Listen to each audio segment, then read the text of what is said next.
Well, I'm enjoying myself too much here at the Canada Strong and Free networking events because I'm a schmoozer by nature. Plus, I'm getting on in years. Look at all this gray hair going on. I'm 51, which means I've been around for a bit. And this conference feels a little bit like a family reunion, but not just for folks here in Ottawa. Like all fun reunions, people from everywhere. And one of my friends who's spoken at Rebel Live conferences before is Robbie Picard. And Robbie is one of Canada's leading advocates for the oil sands and for ethical oil and oil sands proud, oil sands strong, all these positive words. Great to see you here in Ottawa. Thank you. Thank you for interviewing me. It's been a blast so far and bumping into a lot of old friends. And it's always a pleasure to be in Ottawa for this conference. Well, it's nice to see you. Let's zoom in on, because you've got the hoodie, Yeah. Oil Sands Strong, and I like the fist. And the reason I like it is this, because our side, in my view, is too wishy-washy, too shy. We don't have a bad cop. We always have good cops, but you need a bad cop. And by that, I mean someone who's willing to call out the hypocrisy of the Greta Thunbergs, of the Jane Fondas. And because all these Hollywood lovies with the private jets that come up to Fort McMurray, dump on it and leave, you actually had a very important moment. And I want to play this clip of Robbie accosting Jane Fonda in Fort McMurray. Take a look at the clip. We're from Fort McMurray First Nation. We live in Anzac, Alberta, which is half an hour south of Fort McMurray. And we're really proud and honored to be able to host Jane Fonda in our community and in our area of this part of the north. Can you tell me what was your impression of doing the flyover? It's big. It's like someone took my skin and peeled it off my body over a very large surface. I hurt, made my body ache to watch it. And, and then it's very interesting to do a flyover, which gives you the macro, and then to talk. There's a woman in there who's 89, she's had 12 children, and she said when she grew up, they could bring water from anywhere and drink it and use it, and now they can't. And it's affecting every aspect of their lives. Are you aware that Jim Boucher from the Fort McKay First Nations just invented $250 million into the oil sands?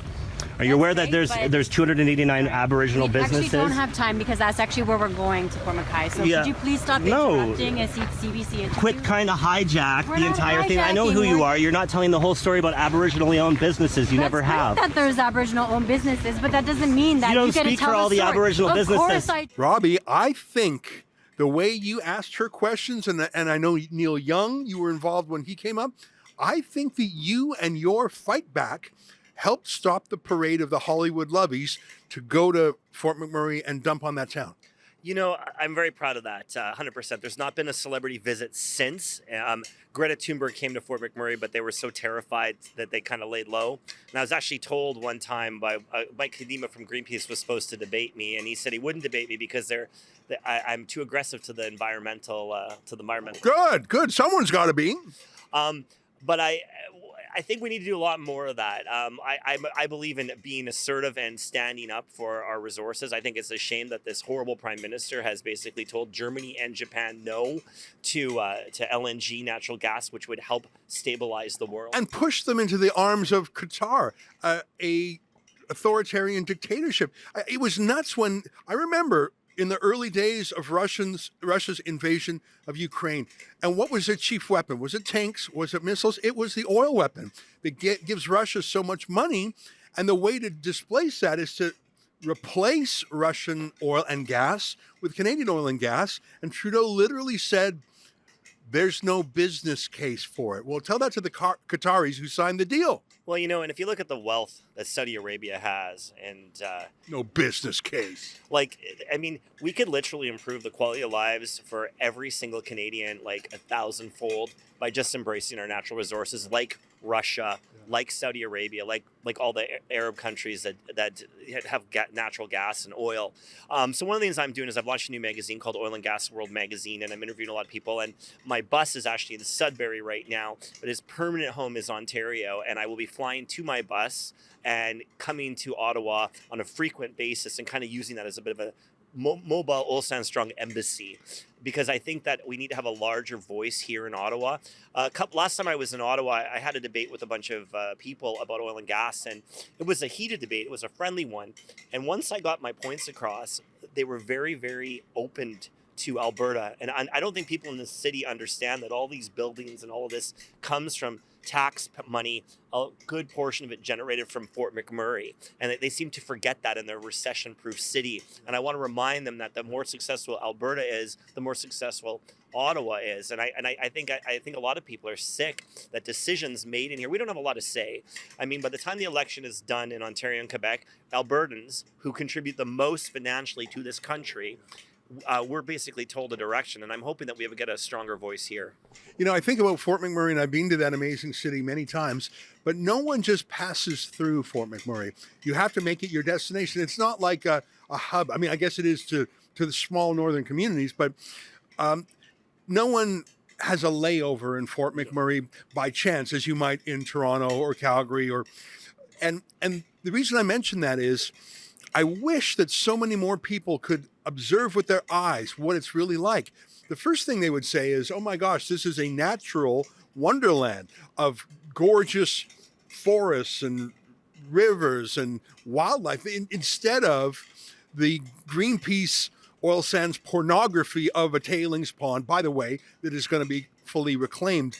I just wish more decision makers, more influencers in the media could put eyes on it and be toured around by someone. When I was there, I remember I felt like you were an honorary mayor. You knew everyone in town. You took me around. We even went out on a speedboat. Here, let me show you when I was a younger man, and Robbie took me out on a speedboat to see the gorgeous rivers and to show me something that I bet you 99% of critics of the oil sands don't know, which is that the oil sands naturally ooze into the world, into the river, and they have for millions of years.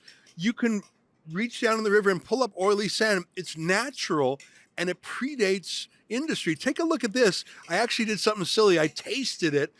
Well, wouldn't you? Take a look. This is actually oil sand in the Clearwater River, a bar that comes out.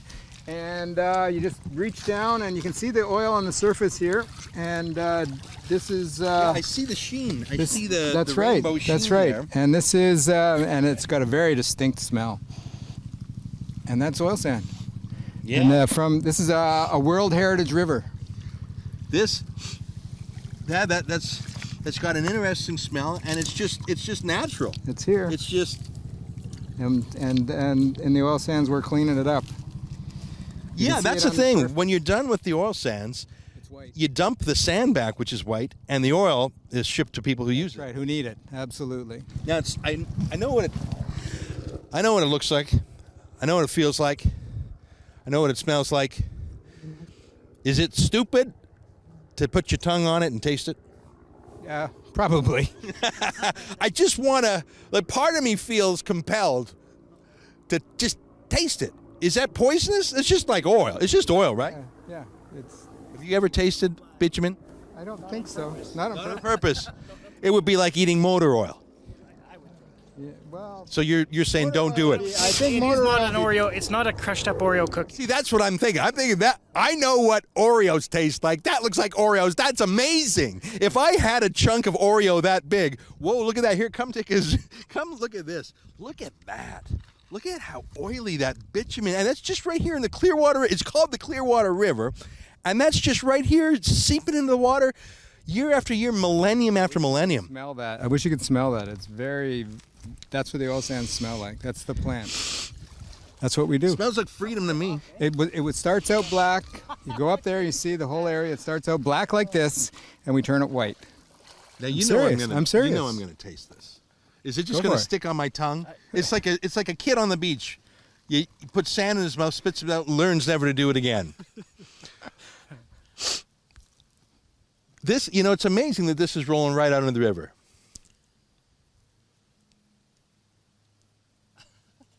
What does it taste like? Not that bad? If there's no comparison, it tastes like oil sand. Yeah, I mean, it doesn't really taste like anything. It's I mean, I'm not gonna eat it. We're not putting it on the I'm just we're not curious. I mean, putting it on the menu. I'm just curious. I mean, I know that there was sort of a childish thing to do, but aren't you curious? I mean, this is the first time I've ever been out here in the heart of this beautiful Clearwater River. Frankly, I have tasted it working in the mine so long. It's just not something that I feel like eating right Yeah, now. well, I mean, listen, you've been doing this for 40. I want to know everything about bitumen because I'm certainly not going to learn about it watching David Suzuki's The Nature of Things. Robbie, I had a lot of fun that day. Here's a question for you. Taiwan sometimes flies MPs from Canada to Taiwan to make them see how wonderful it is. Israel, same thing, would fly MPs to Israel. The thinking being we've got to show people what we're really like to win them over. Is there some way we could bring MPs, not just conservatives, but New Democrats and liberals and Bloc even? Do you think it would be a good idea to bring them to the oil sands and give them a friendly tour, not a hate tour led by the green side? So actually, it's funny you say that. So that's what we're working on right now. So Oil and Gas World Magazine, I have an office now with a boardroom and all that. And half of the interviews I do, we're going to be flying MPs and politicians. I'm actually working on trying to get Dr. Jordan Peterson a helicopter tour. Oh, wow. He's such a powerful voice. 100%. Him, a few other people as well. We're going to get them a helicopter tour, show them the oil sands, show them the reclamation, give them a tour.